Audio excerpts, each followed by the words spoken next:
Madiya opasidan keyin umuman unutib yuboribdi, esdan chiqarib yuboribdi, bilganini qilyapti deydigan, bilib bilmasdan gapiriladigan gaplar ko'payib ketdi. Biz Madiya opasini hech qachon esdan chiqarmaymiz, har doim yodimizda, duoyimizdalar.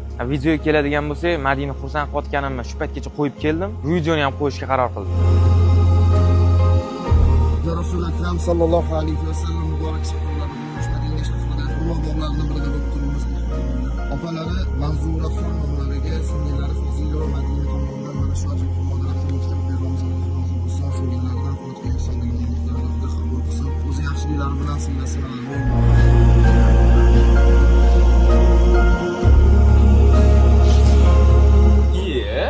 Mana nima bo'ldi o'zi? Akulladan yaxshi bo'ldimi? Ancha zo'r.